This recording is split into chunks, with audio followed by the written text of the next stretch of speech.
Disclaimer. Please do not comment on my description of the stroke in this story. I am a stroke victim and will never fully recover as I allowed Trevor to do. I don't mean the erectile dysfunction, which is still going well at the moment, but unfortunately, I was never able to resume my career. Believe me, I know exactly what a stroke is, but I have opted for some artistic license to gloss over certain facts. A more vivid description does not make for good reading. Elvis died in the toilet. Everyone knows that. So did Judy Garland. Bless her. Not many people know that King George XI also died in the toilet. Well, in the toilet to be precise. I'm a historian, so it seems fitting that my life should end the same way. I may not die, of course. I seem to have had a seizure at my favorite bar in the harbor. My head hurts like hell. I guess there are worse ways to die. I just had a nice meal and a pint of my favorite beer. A lot of men would be happy to meet their maker after that. It's a shame I had to listen to Ben Mortimer talk about how well my favorite wife Mim is screwing, how spectacular her tits are, and her wonderfully sensitive nipples. She was a great kisser and blousy. After 32 years of marriage, I knew all that, of course. I would have been happy to die without knowing that someone else knew it too. What I didn't know, however, was how good the sex was taking her from behind. She had refused to do it since the early years of our marriage to me. She found it degrading and it hurt her knees. Apparently she could get over the pain if it was with a 19-year-old boy, a boy I used to teach. Of course, I may not die. I may survive. If I live, I'll teach Ben Mortimer a lesson he'll never forget. The little bastard. I don't usually go to the pub alone. I usually go with friends or Mim. She was visiting her parents for the evening, so to save myself from cooking, I decided on a pub meal. Steak and chips if anyone is interested. I'm a history teacher at a local high school in North Yorkshire. I've been there for over 30 years. I often teach the children of children I have previously taught. I haven't taught any grandchildren yet, but it probably won't be long now. I saw Ben Mortimer and his partner Kieran Yates leaning on the bar. I did a quick mental calculation and realized it was about 3 years since I had last taught them. They were over 18, so they could drink. After eating, I went over to chat with them to see what they were doing now. Turns out they both worked at the cookie factory, like Mim. They were in the workshop, but she was working as the general manager's secretary. Kieran let out a chuckle over his beer when I asked if they knew her. Ben said he'd seen her a couple of times when he had to report to the boss. We laughed for a while, and I made sure to buy them a drink during our chat. I said goodbye, and on my way out, decided to go to the bathroom. I was just getting settled when I heard the two boys come in. I don't know how you can be so calm about it, Ben. Mr. Moore is a nice guy. He just bought us both a pint. He was the best teacher I ever had. I hated history until we had him. How can you talk to him so normally when you're shagging his missus? Because I think he's a brilliant guy too. I'm not doing anything to hurt him. I really like him, I really do. I just like sucking on Mrs. Moore's big old tits more. I bet it is, laughed Kieran, although it's still wrong. Look, I'm doing him a favor, buddy. It's not my fault he can't get it up anymore, is it? I'm just his double. I'm giving him something he can't, and believe me, if it wasn't me, I'd be someone else. I'm not a threat to his marriage, am I? A 53-year-old woman isn't going to want to run away with me any more than I'd want to run away with her. Better me than an older guy who could be a real threat. I'm doing them both a favor. I still think he's a good guy. You want to see his artifact collection? He's got some really cool stuff in his man cave. You'd love it. Suddenly, Ben and Kyle were excited about my toys, like the kids they still were, and excited about my toys, as was my wife. The thing with Miss Moore is sex. Pure and simple. Fantastic sex, but that's about it. After talking some more about the delights of my wife's body, they were gone. The tingling was getting worse and worse. Luckily, soon after someone came in, and I managed to get their attention. I thought I was telling them to call an ambulance. That's what it sounded like in my head. But not in reality. Luckily, they understood I wasn't just a drunk. They called an ambulance, and now I'm in the hospital. I lay back on my pillow and thought about Mim and me. We had been married for 32 years. We were married on the 21st of Mim. We had no children. That was a disappointment for me, but not for Mim. She didn't want children. I did, but I loved Mim more. End of story. She was enough for me. She always was. I thought I was enough for her. I was, until I wasn't. Not having children allowed us to travel and do whatever we wanted whenever we wanted. It gave us a sense of freedom that other couples our age with children to support did not have. It also gave us some extra income to play with. Although we weren't rich, we had kept the mortgage low and had paid it off years ago. We had a nice house. It wasn't huge, but we didn't need that much space for the two of us. In fact, we didn't even need the 2 guest rooms. Mim had one as a dressing room. She had beautiful clothes and liked to look nice. The other room was my cave. I have always had a passion for history, and there I kept my collection of military maps, memorabilia, and other artifacts and collections. It's not as bad as it looks, I promise. Everything was used at some point as part of lessons in school, the tools of my trade, so to speak. Mim was glad it was all contained and that all my junk didn't invade the rest of the house. I prided myself on being a good teacher. I was aware that my love of history was not shared by many to the same extent. Those who do not have that passion consider it a dry subject. My mission was to make it as exciting and relevant as possible for the children in my classes. I think I succeeded to some extent. I tried to make it fun and interesting, not to brag, but my popularity with the kids sometimes caused me a bit of professional jealousy, but I could handle it. If sometimes the kids loved me more than the subject, I didn't care. They were still learning. I was a normal-looking guy. I kept in shape, but Mim always looked beautiful to me. She was a normal-looking young woman, but she had aged very well. She always had large breasts. When we first met, she complimented me on always looking her in the eye. Most guys would talk to her chest. I didn't like to admit that I was very adept at looking at them every time she averted her gaze. Every time. Her breasts had fascinated me since we met 34 years ago. I revered them, and hearing them laughed at as big old tits in a pub toilet made me madder than I could say. I'd better take a deep breath. They're trying to keep my blood pressure stable. Mim and I had never been with anyone else. Well, I hadn't yet. Virgins when we met. We had always had a very good sex life. Unlike most couples, we kept up the same pace as we entered our 30s and then our 40s. We both had great sexual appetites, and without the distractions of children, we carried on as we had in the early years of our marriage. We never got bored, experimented, and spiced things up. A little role-playing and a lot of oral sex. So it was until Mim reached her 40s and menopause. It hit her hard. She really was very bad with it. At this point in our life, our love life came to a complete halt. I wasn't even allowed to touch her. If I went to hold her, I was only looking for one thing. I was an insensitive bastard if she ever suggested making love. I had no idea how she felt. Well, no, I didn't. But as a loving husband, I did what I could to support her. So we went from having a very full sex life to a dead bedroom. No sex for 2 years. I suggested that I put a bed in my man cave so I could leave her alone. I honestly thought she would be happy. She could have the bedroom at the right temperature for her and she wouldn't worry about me pouncing at any time. Selfishly, I found it difficult, literally, to be in the same room as her. It was not only the visual stimulus of watching her dress and undress, but also her smell as I lay next to her.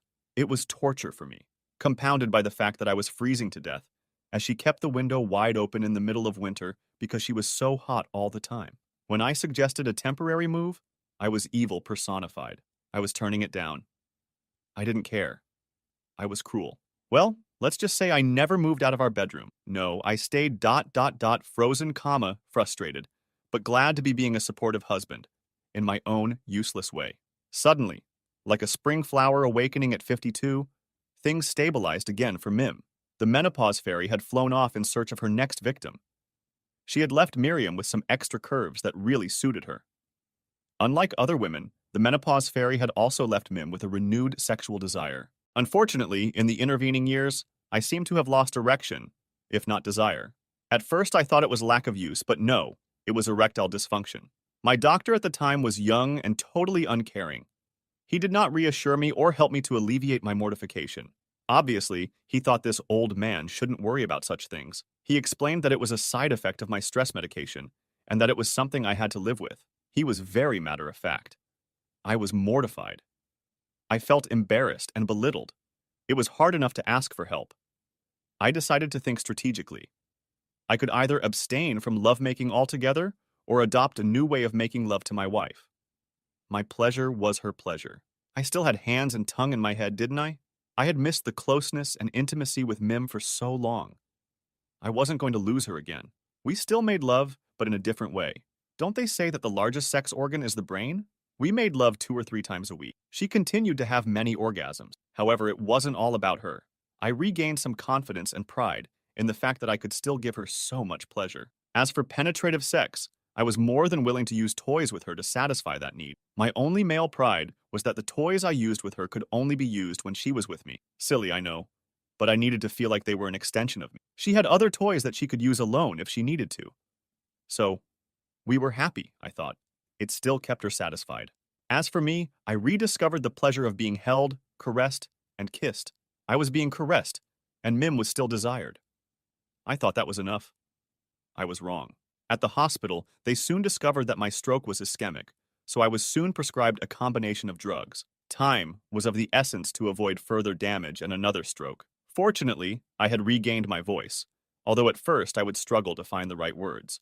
A lovely nurse named Louise told me that Mim had been contacted, although it was still a couple of hours away.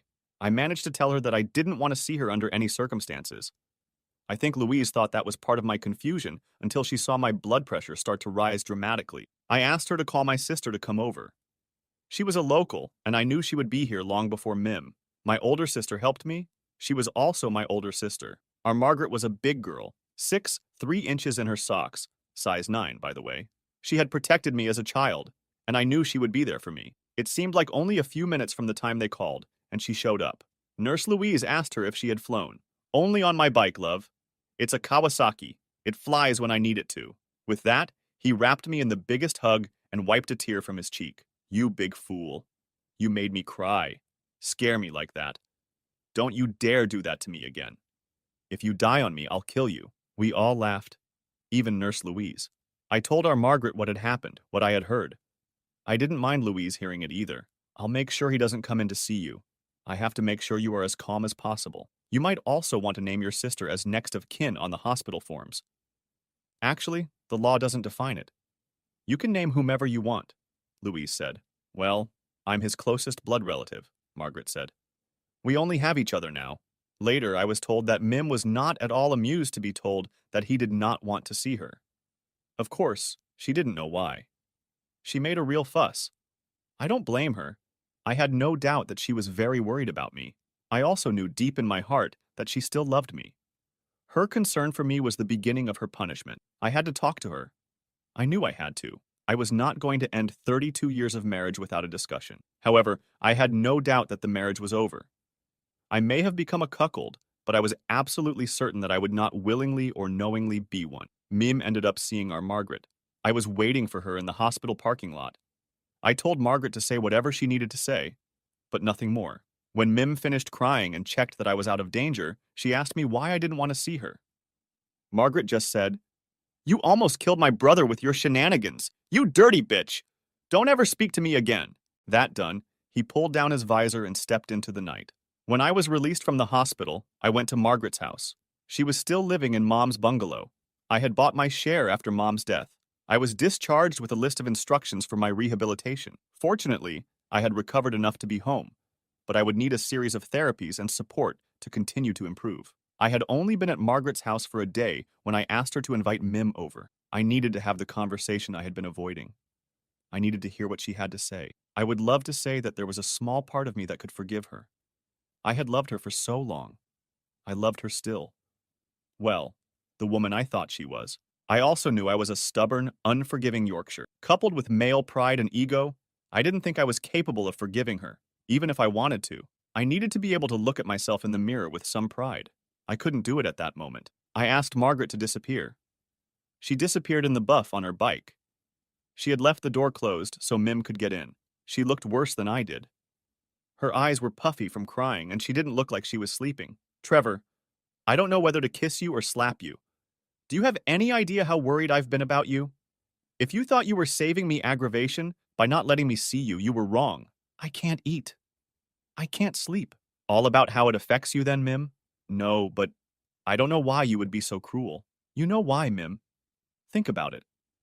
I know you've been thinking about what Margaret said. What could you have done that would have upset me enough to send me to the hospital? And Margaret refused to talk to you. I'll give you a hint. Ben Mortimer. He had the delicacy to flinch when I said his name. He pulled himself together quickly. What's wrong with him? He's just a dumb kid at work. A dumb kid you're banging. How did you know? I've been so careful. Well, not careful enough to sleep with someone mature enough to be discreet, sadly. I heard him telling his mate Kieran what a good shagger you are. How he loves kissing on your big old tits. The look of horror on his face was a picture. I'm so sorry you had to hear that. It must have been horrible for you. Well, it was bad enough to send me to the hospital. Oh, honey, you shouldn't have let it bother you. It was nothing. He doesn't mean anything. He means nothing to me. To us.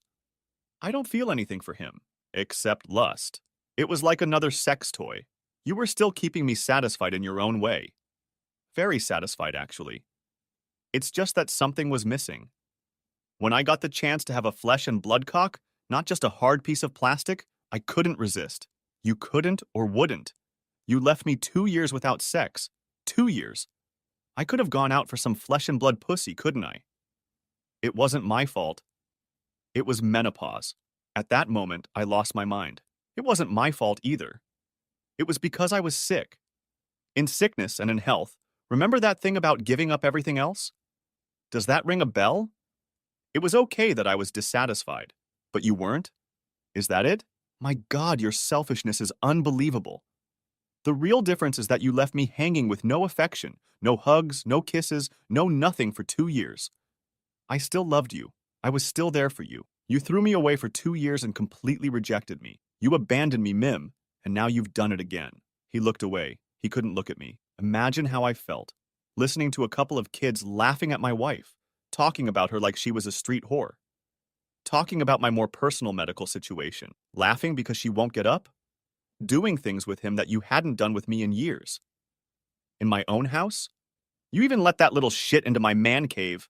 What have I ever done to you other than love you? What have I ever done to you to deserve this level of disrespect? It wasn't like that. You're misrepresenting it. I wasn't disrespecting him. I was just using you. It didn't affect my love for you in any way. It was separate. It was sex, that's all. Just sex. So, no tenderness? No real intimacy? Yes, that's exactly it. Just the physical act. I waited until I knew he was looking me in the eye. Mim, you're delusional. Isn't there real intimacy?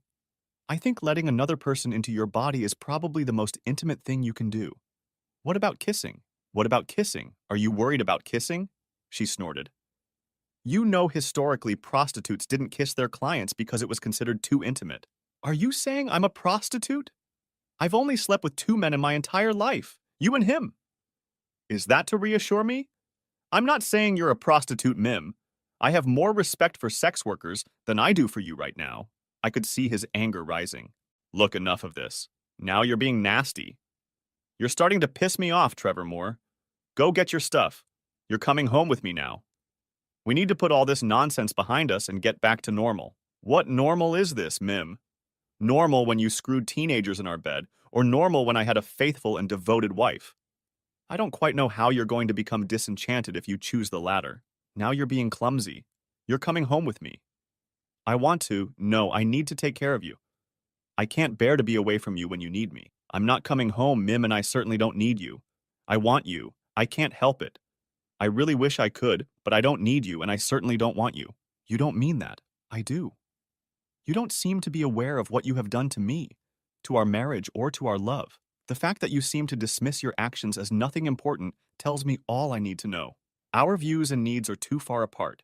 I'm surprised you haven't even apologized. I'll be honest with you. You deserve it after all these years. If you had thrown yourself at my mercy and begged for forgiveness, I doubt it would have changed anything. We'll never know, though, will we? Basically, you don't feel you did anything wrong. You're sorry I found out, but you're not sorry you did. That's why our marriage is over, and that's why I'm divorcing you. You took something very precious to me, and you trashed it without any real consideration. I can no longer give you what you need. So I release you so you can have all the flesh and blood cocks you need. I also release myself since apparently being married to you is too dangerous to my health. It would have been a great sentence to end this conversation. But of course, real life isn't like that. Mim wasn't finished yet. You're being ridiculous. There will be no divorce. You're coming home with me. Now! I love you and I need you. You can't throw 32 years of marriage away over this. I can't believe you're being so selfish. It was nothing. It was nothing. Well, that's the problem, Mim. It was something for me. The level of disrespect you've shown me in my own freaking house? Unbelievable. Am I being selfish? Now back off before you take another swing at me. Shortly after she left, I heard Margaret return on her motorcycle. She drove to the garage but did not enter the house. I went into the garage to tell her what had happened. She was tightening a screw on the rear license plate. Don't ask, she smiled. I've just been preparing a little gift for my favorite brother, Hermano Unico. Well, you'd still be my favorite. What did my former sister-in-law have to say? Gushing apologies. Not exactly. No, I don't think so. She's always been an entitled bitch, not that you could see that. Come on, boy, onward and upward. I'll make a cup of tea. A couple of days later, I read in the local paper that Ben Mortimer, 19, had fallen down the stairs in the old town. They were very dark, narrow stairs, wedged between a row of Georgian terraces. They led down to the promenade. They were very popular with drinkers who came up short on the way home. They reeked of urine. Poor Ben, a broken leg, collarbone, numerous ribs, and covered in urine. What a shame. There was a picture of him. He looked like a mess. Wasn't it lucky that it had happened when I was with Mim? Wasn't it lucky that the police had not yet found a possible witness to the accident? A tall guy wearing biker leathers. Thank you for my gift, I said, handing the paper to Margaret. I have no idea what you're talking about, he smirked. This is your gift from me. I opened the box he gave me and found a small selection of World War I medals. I thought you might like them. I found them in a store in the old town. Mim and I divorced, of course. She put up a bit of a fight. She never seemed to get over her surprise that I couldn't handle her infidelity. After the house was sold, we both bought apartments at the opposite end of town. Our paths crossed surprisingly little. I went back to work. I admit I struggled the first Christmas. I made a spectacle of myself at work. I was drowning my sorrows, I guess. One of the younger ones, Darren, took me home and I told him my story. His reaction and the support he gave me reassured me. Any man would have done the same in my place. I started to retire on my own. Margaret and I spent a lot of time together until she left for Greece. I kept seeing her on vacations. Life became a bit dull for a while, although I was still dealing with my history. At 65, I met a new neighbor, Brenda. We became good friends, companions, and in time, something more.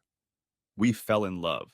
The intimacy between us grew until we were sharing a bed and making love in our own way. One night, quite early in this new phase of our relationship, something came up. Literally. We certainly didn't let it go to waste. I rushed to the doctor as soon as possible to see if it was a one-time thing. He was an older doctor who was surprised to learn that I had received so little support in the past. He was also saddened to learn that my erectile dysfunction had played a major role in the end of my first marriage. With his help and a slight change in medication, getting and maintaining an erection was no longer a problem. Everything was solved when we went on our honeymoon. That was 10 years ago. We are now 75 and still very much in love. Mim never remarried, as far as I know. She moved away after I remarried. She was very bitter the last time I saw her. There was a hardness and meanness that wasn't there before. It was right after Brenda and I got engaged. We were sitting in our favorite coffee shop having coffee when Mim showed up. I introduced them, and Mim said something so spiteful it took my breath away. Well, I hope you can live without full sex since he hasn't been able to get it hard for years. I think maybe I just needed the right woman, my dear. You certainly presented me with something very hard this morning before breakfast, Brenda said with a smirk. Mim looked at me. Really? Yes, really, Mim. Turns out I just needed to be with someone loving and selfless who really cared about me. With that, Mim stormed off. Jealousy is a terrible thing, I know that. I felt it once very severely. Hopefully, I found what I wanted. I made him, in time, a faithful and loving wife. Oddly enough, Ben Mortimer is now our mailman. He is almost 40 years old. He looked horrified when he saw me open the door to our apartment that first time. He apologized for what happened, saying he was just a stupid, horny guy who didn't know any better. Now that he was happily married, he was even more ashamed of what happened, especially because you were always my favorite teacher. I am so ashamed of what I did. I will always regret it. I told my wife when we were dating. She was outraged when I told her. I had a hard time convincing her to marry me because she said she couldn't be with someone who didn't respect the marriage vows.